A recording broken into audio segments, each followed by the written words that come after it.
Hey, what's up mga amigo, mga kwentuhan. Well, may hapon sa itong tanan. Karoon na rin sa farm, dito sa Jensen. Nasa farm ni Gov Roel Pacquiao. And arat na di karoon, no? Kita nyo may bit-bit may bit-bit nga cooler. So arat na di karoon para mag-assist sa vaccination. Bali meron ta duha ka bakunahan nga, duha ka batches ang atong nga tagaan karon. So sa first batch, booster Lasota plus AB, and then hatagan Fallpax at the age of, supposedly at the age of 21 days ang atong schedule, but healthy ang mga piso. Nag-aaway-away na sila, and kailangan na mabalin sa range area. That's why nga i-advance natin. Yung second batch, ang ating ihatag is Gumburo, yung first vaccine natin. And syempre kasama natin ang very okay na card kita ka. Sunday na yan. Yung ating kasama dito sa Jensen area, yung CSS, si Richard Rico yan. Okay na, so yan, dito po tayo ngayon. So dito po papakita ko ba sa inyo yung barn kung nasaan nakalagay yung mga sisiw. Okay, so ito yung barn, yung brooder area. Ayan, yung napakalinis din dito, napakaganda ng setup dito, ginastosan. Wala, wala daig ko dalaga, no? Ayan, so yan po yung set. Ay, may hapon, ma'am. So this, ito na yung mga malalaki na sila, oh. Ayan, naglalaban-laban na sila, eh. Ayan. Halos may laman na lahat para may unod na tanan, oh. Nanay unod tanan. Yan, so that's task breather. Para yung ammonia is hindi ma-stuck dito sa loob.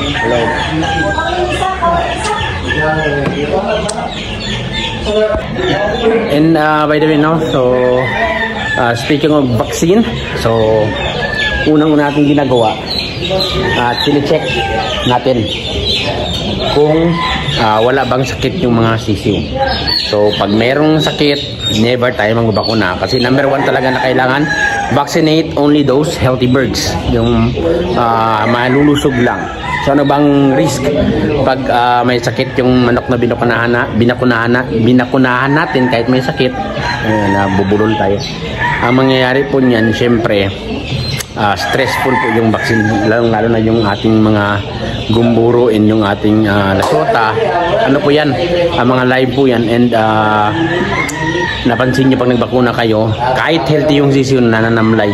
So ang tendency po niyan, pag may sakit na, baka po mas lalong matamlay, and mas magkakasakit pa yung mga sisiw. And ang second ano po niyan, principle is hindi rin magre-respond ng 100% yung kanilang immune system. Okay, so yun, no? So dapat vaccinate only those healthy birds. And then pag nagbakuna tayo, kailangan natin mag 24 hours. Andali lang ito.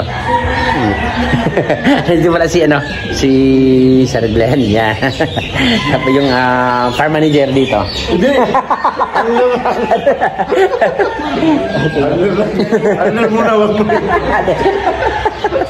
Okay, so yun, bakuna natin yung mga healthy birds, and then 24 hours prior. So halimbawa nagbakuna tayo ngayon, kahapon wala po tayong antibiotic, today walang antibiotic, and then 24 hours after wala rin tayong antibiotic.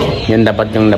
And then yan, supplement lang tayo. So pag naghanap kayong supplement para sa mga babakunahan at binakunahan natin manok, itong Multilite, yan, nagpapalakas po ito ng immune system para malabanan ng mga sisiw yung stress na dala ng vaccination. So Multilite, by the way, lalabas na yung ating Multilite Premium this January. At atangan nyo yun, hintayin nyo yun. Meron kompleto na yun with probiotics, and basta kompleto yun, kompleto. Ayan, so magsisimula na tayo mga miguro, mag-umpisa na Tagalog ko, mag-umpisa na mga migo. Ayan, yun na, hinahanda na nila yung mga sisiw. Okay, so pagsugod na sa itong vaccine, mix na nato. So itong gamit nga bakuna, So kaning MSD nga brand. MSD. So gumburo mo na to. Wala to kay gloves no, pero okay man nag-alcohol man ta. Okay, so i-mix na nato ni.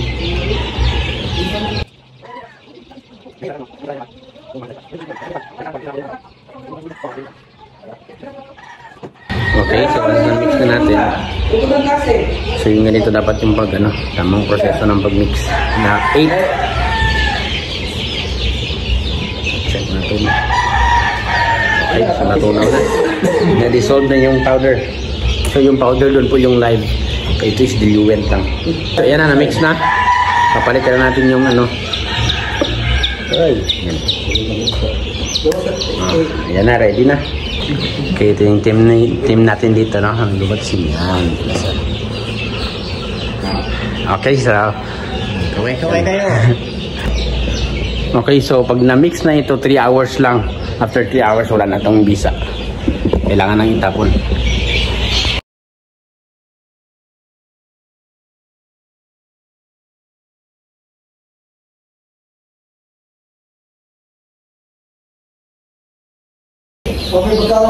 Okay, ayan. So natapos na tayo sa Beyond B1. We vaccinated more than 400 chicks. And yun, sa booster, na-mix na natin yung kan. The same lang, pag-mix ganina sa sa gumburo. And we have full packs para sa first batch. Isasabay natin. Okay. So, yung administration pala, it's either paggagumburo, BNB1, Lasota, it's either mata, ilong, or sa bunganga. But ako, personally, ang method ko is through eyes, mata, eye drop, and ilong. Okay, so Miko naghatag na sa atong Lasota plus ang IB and atong nga Fallpax. Okay, si Richard ang sa Lasota and ako naman ang hatag sa Fallpax. So ito yung ito yung bakuna ng Fallpax. So live vaccine ito and merong pricker. So if you notice merong groove dyan sa pricker. That's why kailangan yung position dapat nakatihaya. And then sa pakpak, since 16 days sila, so hindi pa ganun kalapad yung wing web nila. So ingat tayo na wag matamaan yung mga ugat. Nakita yung ugat. And then ang proper, nakatihaya, tusok, and then paghila, medyo twist para maiwan yung vaccine na nandyan sa group. So yan siya. And then after mga few days, makikita natin na mag-form ng keloid itong yung site kung sa atin dinusok. Okay, so, tapos na tayo. So, yan mga amigo.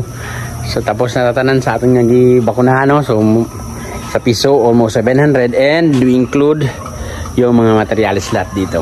Booster, sa mga lalaki, lahat ng mga lalaki, mga broodcocks. Binigyan natin yung sobrang Lasota plus IB. And then, sa mga babae is Fallpax. Since gagamitin pa ito sila for breeding. Papahingan muna ito sila. Ito naka-battery cage. Papahingan for 1 month para maging fresh ulit.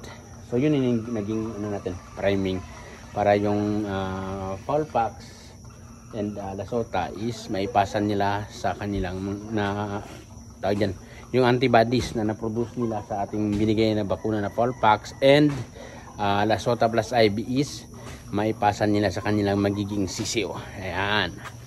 So yun po, naka-flock mating, naka-breeding pen. Ayan, dito po yung mga broodcocks. So ayan po.